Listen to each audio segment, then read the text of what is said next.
કાળી ચૌદસ. તો કાળી ચૌદસમાં આપણે નેગેટિવિટી કાઢતા હોઈએ છીએ ઘરમાંથી.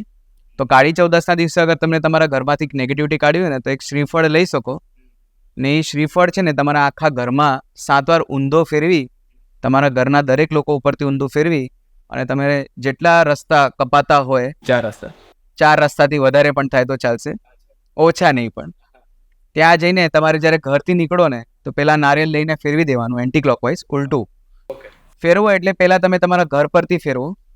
ફેરવતા ફેરવતા તમે બધા પ્રકારના શબ્દો બોલી શકો કે ભાઈ દાદી આમાં માહિર હોય છે, એમાં કે ભાઈ મીઠી નજર, તીખી નજર, બારી નજર, આવી રીતે તમે બધી નજરો ઉતારી શકો.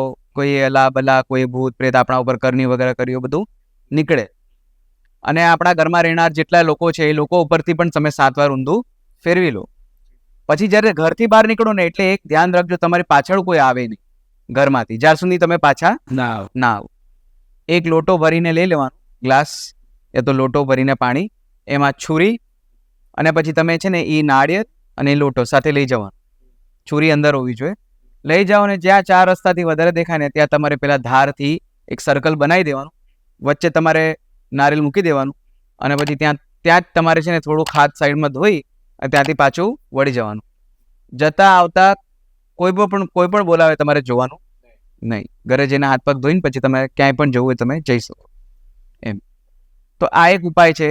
પછી ઘણા બધા ઉપાય કરતા હોય છે ને ઉપાય તો ઘણા બધા મળે છે, પણ હું મારા રીતે અગર હું મારા જ્ઞાન પ્રમાણે વાત કરું તો કાળી ચૌદસના દિવસે સૌથી પ્રથમ તમારો ઘરનો મેન આખા ઘરનો કચરો કાઢવો ને તો ઉંબરા ઉપરથી કાઢવાનો.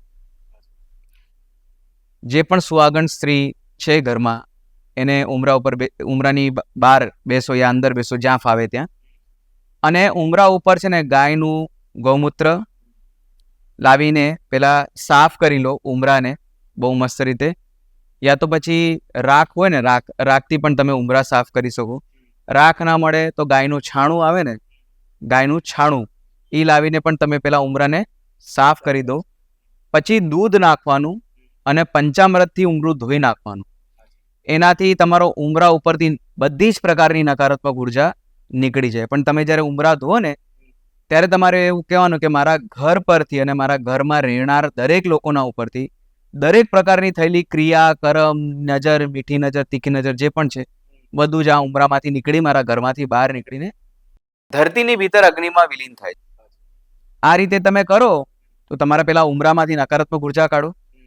પછી ઉંબરાને છે ને તમારે લેવાનું છે આપણે ગંગાજળ, ગુલાબજળ અને ચંદન, આ 3 વસ્તુનું મિશ્રણ કરી આખા ઉંબરાને લેપી નાખવાનું. મસ્ત, ભલે પીળો થાય ચંદન, લેપી નાખો. અને એમ કરી અને પછી તમે કુમકુમથી માતાના પગડાને આ તે બનાવી શકો. આમ કર્યા પછી તમારા ઘરે તમે છે ને માતાને પ્રાર્થના કરો કે માં તમે હવે કાલથી આ ઘરમાં બિરાજો, મારા ઘરે પ્રત્યક્ષ આહવાન કરવાનું. એમ કરીને અગર તમે કરો ને તો તમારા ઘરમાંથી બધું નેગેટિવિટી નીકળી જાય. પ્લસ હવે તમે ઉંબરા પૂજન કરો ને એટલે એના પછી તમારે ઘરમાં છે ને 2 ટાઈપના, એક આપણે શું કહેવાય કાળા ઉડદ, બ્લેક કલરના ઉડદ આવે છે, એ લઈ આવવાનું. ચાવલ લઈ આવવાનું અને દૂધમાં ઉકાળી દેવાના. દૂધમાં ઉકાળીને દોનામાં મૂકી અને દિવેટ મૂકી અને પછી એમને છે ને 2 એવા બનાવવાના. એ આપણે દ્વાર દિક્પાલ કહેવાય, દરવાજાના દાનવ બહારના, જે આપણા ઘરમાંથી છે ને અલ્લા બલ્લાઓ લઈ જતા હોય છે. જેમ આપણા ઘરમાં કેમ કચરો લઈ જવાવાળો આવે એ રીતે આપણા ઘરમાંથી ભૂત પ્રેત લઈ જવાવાળા બી આવે છે. તો એમને છે ને પેલા કંઈક ટોકન આપવું પડે તો જ લઈ જાય. તો એમનું ભોજન જ આ છે. એકચ્યુઅલી એમ તો અસુરી ભોજન હોય, તો આપણે કઈ માંસ તો રાખી જ ના શકીએ, માંસ મદિરા રખાય એકચ્યુઅલી. અચ્છા, એ તો કરી જ ના શકીએ આપણે.